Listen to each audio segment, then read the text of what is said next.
नमस्कार दोस्तों, मैं मिंदर शर्मा स्वागत करता हूं मेरे YouTube चैनल में आपका। उम्मीद करता हूं आप खुश और स्वस्थ हैं। दोस्तों आइए दिखाते हैं आपको पाकिस्तान की एक डिबेट जिसमें पाकिस्तानी कैसे अलग अलग आतंकवादी संगठनों का नाम ले लेके तालिबान की पैरवी कर रहे हैं और अमेरिका को कटघरे में खड़ा करने की कोशिश कर रहे हैं। हालांकि अभी 31 अगस्त को अमेरिका अफगानिस्तान से मूव कर गया, अपना लास्ट सैनिक भी वहां से हटा लिया है और पीछे रहे हथियारों को और साजो सामान को वहीं छोड़ के चला गया है। तो आइए दोस्तों दिखाते हैं आपको ये डिबेट। और उससे पहले मैं दोस्तों आपसे रिक्वेस्ट करूंगा, अगर आप मेरे चैनल पे नए हैं तो मेरे चैनल को लाइक शेयर एंड सब्सक्राइब जरूर करें दोस्तों। जय हिंद, वंदे मातरम, भारत माता की जय। दोस्तों को भी लोग ज्वाइन कर सकते हैं। तो इसका मतलब है कि जो दाइश का डिजाइन जिस फोर्स ने बनाया है उसने ये सोच के बनाया है कि तालिबान अगर मॉडरेट होना चाहें या मॉडर्न होना चाहें तो उनके रैंक एंड फाइल हाईजैक होकर दूसरी तरफ फॉल कर सकते हैं। यानी ऊपर से उनकी लीडरशिप प्रैग्मेटिज्म दिखा रही है दुनिया को एक्सेप्ट होने के लिए, लेकिन ज्यादा प्रैग्मेटिक होंगे तो रैंक एंड फाइल उनको बेट्रे करके दाइश में जा सकती है। तो दाइश एक बड़ा इंटरेस्टिंग डिजाइन होगा, ये यानी इंटरेस्टिंग भी और खौफनाक भी। लेकिन अभी शुरू में आपने डॉक्टर साहब बात की सईद अली गिलानी साहब की, तो अगर आप मुझे इजाजत दें तो मैं छोटा सा एनेक्डोट आपको सुनाऊं। 2004 में जनरल मुशर्रफ की गवर्नमेंट थी और वो इंडिया के दौरे पे गए थे। आपको याद हो क्रिकेट डिप्लोमेसी हो रही थी। अच्छा, वो उस दिल्ली में मैं भी गया था, तो वहाँ अब एक होटल में जिस तरह होता है ठहरे हुए थे सारे, तो हमारे एक वहाँ पे लोग जानने वाले थे वहीं के। उन्होंने कहा जी आपने गिलानी साहब को मिलना है। मैंने कहा जी मैं इधर आया हूँ, बिल्कुल मिलना है। ये नहीं 2004 का टाइम था। वो कहते हैं जी हमें खामोशी से निकलना है, आप ऐसे नहीं जा सकते। वो खामोशी से मुझे होटल लेके निकले, दिल्ली में रिक्शे में बिठाया। रिक्शे में हम सफ़र करते हुए दिल्ली की गलियों से किसी एक जगह पे पहुंचे जहाँ पे इनका कोई घर था। वहाँ पे वो हमें अंदर लेके गए बड़ी खामोशी से। तो वहाँ पे गिलानी साहब मौजूद थे और नीचे वो फर्शी नशिस्त थी, गाँव तकिए थे और कालीन था। और वहाँ पे बैठ के उन्होंने फिर घंटा एक लगाया, बड़ी खातिर मदारत की, कश्मीर के बारे में ऐसी उस तरह की इंसाइट्स थी जो कभी सोचा भी नहीं था मैंने। So he was a wonderful person. That way मेरा पर्सनल है और बहुत बड़ा लॉस है कश्मीर के लिए। तो मैंने कहा आपने जिक्र किया तो मैं भी साथ उसके बड़ा अच्छा किया कि आपने ये बताया कि कैसी शख्सियत। बहुत यानी कि देखे ना कितना बड़ा इंटर जनरेशनल जो एक कनेक्ट है कश्मीर कॉज का, वो यही थे ना। और बिलीफ था, टिल एंड उनका एक बिलीफ था, कन्विक्शन। पाकिस्तान में भी लोग आए और चले गए, वहां भी आए चले गए, दिल्ली में भी लोग आए चले गए। एक कोई कांस्टेंट अगर रहा है तो वो ये थे, you know, he was the institutional memory एक तरीके की। बहरहाल बहुत बड़ा लॉस है उसके लिए। डॉक्टर साहब, ये दाइश वाला मामला जो है ना, ये आदिल हो के आए, जाहिर बात है इनसे बेहतर कौन जानता है। बड़ी इंटरेस्टिंग बात आदिल, लेकिन ये जितनी इंटरेस्टिंग है उससे ज्यादा खतरनाक भी है। क्योंकि ये बात इनकी दुरुस्त है कि तालिबान 2.0 जो है उसकी प्रैग्मेटिज्म जो है वो तालिबान 1.0 से कहीं ज्यादा है, कम से कम जो क़यादत है। लेकिन ये कोई एक मुनज़्ज़म फोर्स तो नहीं है उस तरीके से जिस तरीके से यानी एक मॉडर्न आर्मीज होती हैं। तो रैंक एंड फाइल में वो उस तरह का डिस्कनेक्ट, खास तौर पे उस नजरिए पे जिसकी बुनियाद पे ये 20 साल से जंग लड़ रहे थे। लेकिन रेगुलर आर्मी के सोल्जर्स के ऊपर भी प्रेशर पड़ता है जब उनको जो आइडियोलॉजी में आपने रेज किया होता है उस आइडियोलॉजी से पीछे हटते हैं। तो तालिबान तो आर्मी है नहीं। सही कह रहे। तो देखिए ये वही चीज है। और दूसरा ये कि अगर तालिबान जो है उनकी जो लीडरशिप है, अगर वो थोड़ा सा इस साइड पे मूव करती है सेंट्रिस्ट पोजीशन पे, प्रैग्मेटिज्म की वजह से और गवर्नमेंट फॉर्मेशन और गवर्नेंस की जो रिक्वायरमेंट्स हैं उसकी वजह से, और उनके रैंक एंड फाइल को लगता है कि ये तो वो नजरिया नहीं है जिसकी बुनियाद पे 20 साल हमने लड़ा है, तो उनके पास एक ऑल्टरनेटिव है दाइश का। और उस दाइश ने अपनी जो कुव्वत है उसका मुजाहरा उस दिन एयरपोर्ट पे कर दिया है। तो मेरे ख्याल में जितना ही अफगानिस्तान के लिए मसला बन सकता है उतना ही हमारे लिए भी है। ये दाइश किसके इंटरेस्ट में खेल रही है अब ये तो मुझे नहीं पता, कंस्पिरेसी थ्योरीज तो बहुत हो सकती हैं, लेकिन फैक्ट इज हामिद करज़ाई साहब की स्टेटमेंट तो आपको याद है। देखिए मोस्ट रेडिकल एलिमेंट इस टाइम दाइश का ही है ना, जो रेडिकल एक्सट्रीमिज्म है।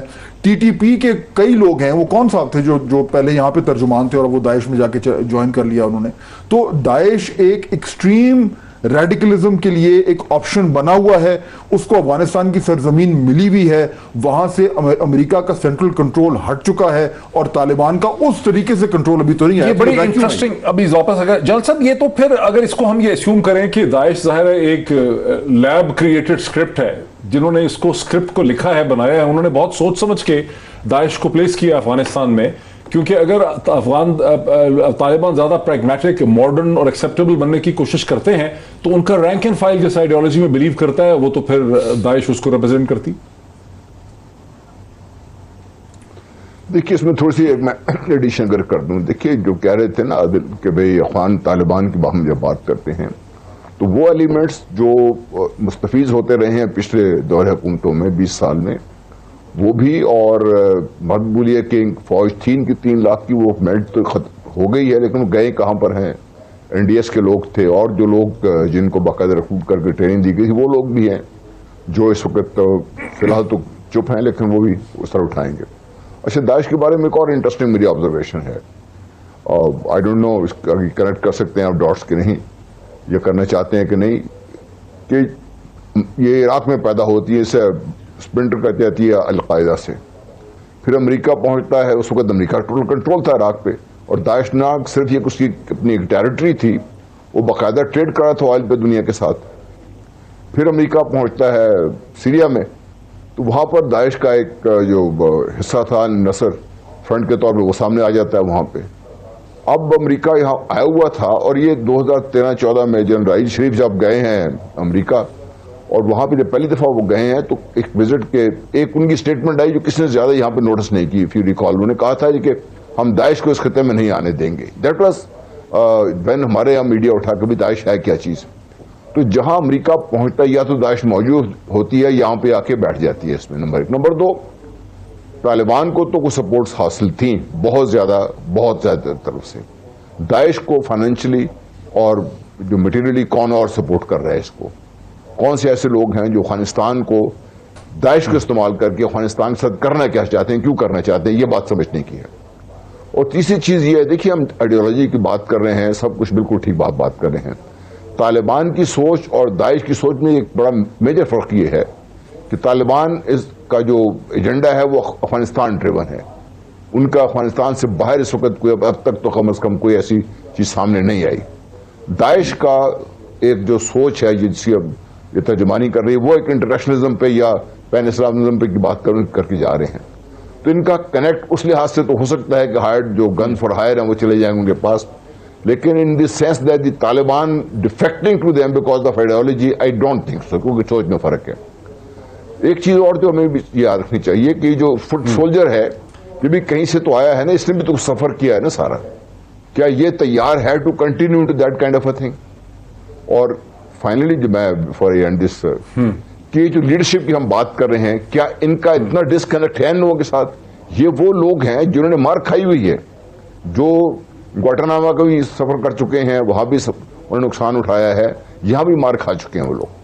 تو یہ اتنا ڈسکنیکٹڈ نہیں ہے کہ جس سے ہمیں یہ خطرہ ہو کہ وہ ہو جائے گا. لیکن افغانستان کی جو ٹربلز ہیں they have not yet started as I think frankly, and اس کے ساتھ پاکستان کو علم کر لیں آپ. اچھا، آپ ذرا روکے عادل شاہ صاحب، کوئکلی آپ کیا سمجھتے ہیں کہ آخر جو داعش ہے اس کا جو پورا اسٹرکچر ہے یہ کس کے انٹرسٹ کو سرو کر رہا ہے اسٹریٹجکلی افغانستان؟ دیکھیں اس وقت تو ڈاکٹر صاحب ایک اسٹریٹجکلی اسپیکنگ ایک ویکیوم افغانستان میں پیدا ہو گیا جو طالبان اس طرح سے فل نہیں کر سکتے. امریکہ کا نکلنا اس سے پوری کی پوری ایک سٹیٹ کولیپس ہو چکی ہے افغانستان میں. دیکھیں رشیا اب نہیں آئے گا، پاکستان نہیں جا سکتا، چائنا نہیں آئے گا. وہ ویکیوم کس نے فل کرنا ہے؟ وہ ویکیوم اس وقت زیادہ چانسز اسی کے ہیں کہ جو باقی ایکسٹریم ایلیمنٹس ہیں وہ آگے آ کے وہ فل کریں گے. اب امریکہ نے اپنے آپ کو ری پوزیشن کر لیا. یہاں پہ بیٹھ کے ہم کہہ رہے ہیں نا کہ امریکہ شکست کھا گیا ہے، ہیوملیشن اس کو ہو گئی ہے، وہ تو ہو گئی ہے.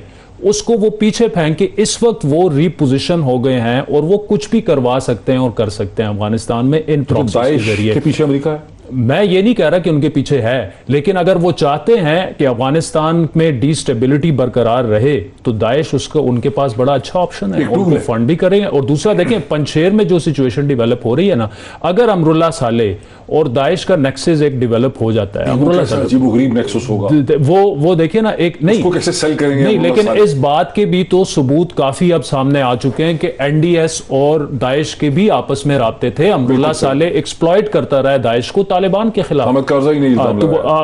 وہ اب دوبارہ سے کیوں نہیں ہو سکتا؟ اب تو حالات ایسے بن چکے ہیں. بہت ہی انٹرسٹنگ